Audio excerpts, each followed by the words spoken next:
Hi, friends, and welcome to my channel, where I talk about cooking, crafting, and general lifestyle stuff, all through the lens of my disability. I've mentioned the term spoonie on this channel a few times, talking about how many spoons I have left in the day, or talking about being a spoonie. Heck, my channel is named Maggie the Spoonie. But what is a spoonie?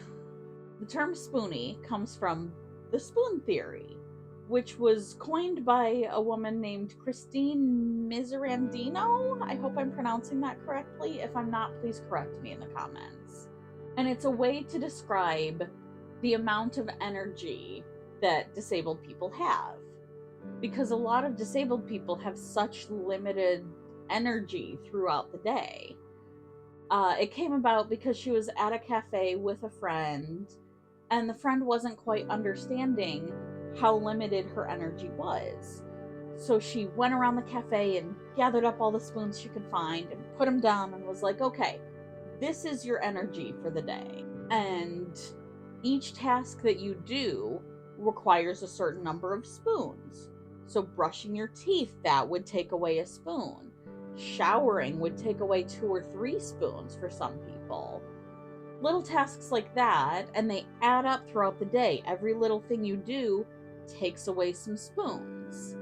For an able bodied person, if you sit on the couch for an hour or take a 1 hour nap, that could replenish your spoons. But for most disabled people, that does not replenish our spoons. At best, it maybe puts a hold on the number of spoons that are taken away from you, but it doesn't help you get them back. And it's just a really great way of describing physical limitations to people who have no idea what it's like to be disabled. I know personally, when I was in college, I had a roommate who just was not understanding it. So I told him, hey, look up the spoon theory, read a bit about this. And I went off to my classes for the day. And when I got back, he was in the living room with a notebook and looking at me like, I just can't do it. I can't figure this out. And I was like, what are you talking about? And he was like, I gave myself 100 spoons for the day. And I was thinking, that seems like a lot of spoons for a day, but okay. And he was like, I can't make it work. How do you make this work? He was trying to figure out how he could, make all of the things he has to do in a day work with a limited number of spoons. And it really helped him understand that, yeah, it's hard to make it work. Initially, the spoon theory was just about physical illnesses, but a lot of people with mental illnesses can also use that. I sometimes use it with my ADHD. Uh, Working on videos takes a lot more spoons than sitting on the couch and watching TV or playing phone games or stuff like that. Having to focus really strips away my ability to focus later in the day. And things like initiating chores or, having to concentrate for long hours really takes away some spoons from me. And bigger tasks like calling doctors, that is such a hard task for me to do. I have such bad phone anxiety and medical anxiety that those two combined for having to call a doctor. I called a dentist a couple months ago. And after I hung up the phone and had my appointment all scheduled, I had an anxiety attack, started crying, and couldn't do anything else for the rest of the day. And so that one task took away basically all of my mental spoons. So it's really a great tool to be able to explain to someone, no, I have used up all of my spoons. I do not have any more spoons. Or for some of my friends, I will save up my spoons for like going out for a day with friends. Like I'm going to the Ren Fair soon, and that is going to take a lot of spoons. And I wish I could save up my spoons from the day before don't do anything the day before, and then you'll have extra spoons the next day. Except that's not really how it works. I don't get extra spoons for not doing something in a day. However, if I do too much in a day, it does take away from tomorrow's spoons. So I can get a spoon deficit, but I can't really give myself a spoon excess. I just have to not give myself a deficit the day before a big event. So that is frustrating. And also, factors outside of your control can also change how many spoons you have for a day. For example, if the weather is absolutely awful, like if today is super sunny, but if tomorrow is super rainy, I might have fewer spoons because the weather has taken away some of my spoons, which is also highly annoying. It's also just easier to communicate with my friends who all understand the spoon theory that, oh, hey, I just don't have the spoons to hang out today. Or, hey, I have extra spoons today. Do you want to go on an adventure with me? And usually an adventure for me is going to the craft store or going to a park and sitting on the swing sets or something like that. Usually very low energy tasks, but stuff that I can still do with my friends. Sometimes my friends will just come over and we'll watch TV together. And that's always a wonderful way to spend my spoons when I have an excess. But sometimes, if I'm really low on spoons, even a friend being there will take some of my spoons from me because I feel like I need to be talking to them, need to be on.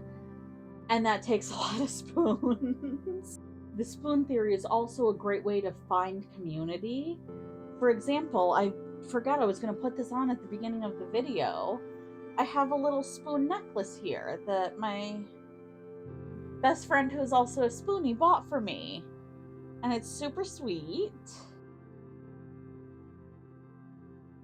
And if I wear this out in public, people will be able to see the spoon and be like, oh, you're a spoonie too. And like, it's nice to see other people wearing spoons or having spoons in some way. And you're like, hey, we can understand each other a bit more.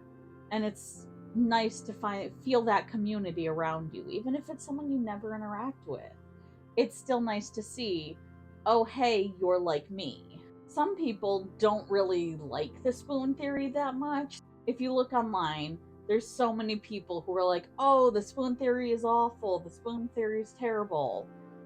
But I disagree with a lot of their arguments. Some of them, it's, because spoons are so abstract that they prefer something that they can understand better. Like a battery life, for instance. You start your day with a full battery. Each task you do takes away some of your battery, and at the end of the day, you're at zero. I personally don't like the battery metaphor because I can be in negative spoons. There's not really negative battery that you can have. Some people also, if they play a lot of video games and you have mana or HP, they prefer thinking of it in that way.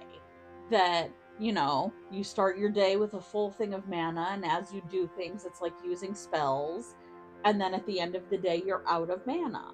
But again, with those things, you can't really be in the negatives, but I can be in the negative spoons. If I'm having a really rough day and I have to take care of stuff, then the next day I'm basically just in bed all day because I have taken away all of the spoons from the next day. Some people don't like it because it's a very oversimplified way of explaining energy, and it's a lot more complex than that.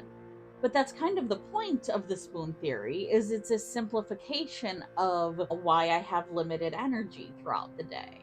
Some people just find it too cutesy. Oh, it's my spoons. Like, they don't like that people aren't taking their disability as seriously. Like, it's just a cutesy way of talking about it.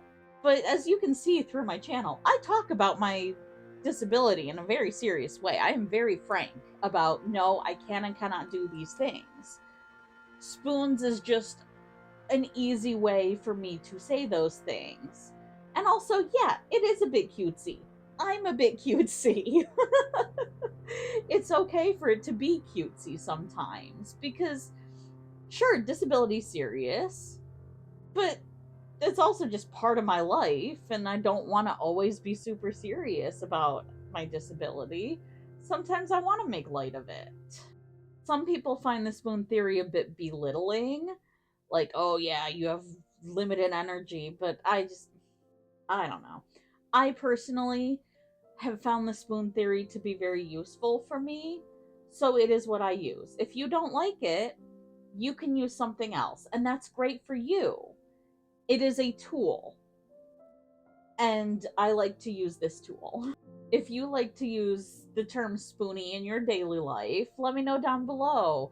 If you disagree with any of my points, if you hate the spoon theory, please, in a civil way, let me know in the comments below. I would love to hear your opinion on the matter and why you dislike it. If you had never heard of the spoon theory before, hopefully this helps you out. And if you wanted to learn more, just look up the spoon theory. The original blog post is by Christine Miserandino. It is on her blog, But You Don't Look Sick to Me, or But You Don't Look Sick, something like that, something along those lines, because that's another whole video right there about, oh, you don't look disabled to me. What does being disabled look like? Anyway, I don't need to go on that tangent right now. If you liked this video, hit the like button. And if you want to stick around and see more of me, please subscribe. Hit the bell notification if you want to be notified every time I upload a video. I'd love for you to stick around and see more of this. Thank you so much for watching. And remember, you are not a burden. You are worthy of love and respect. Take care. I love you so much. Bye-bye.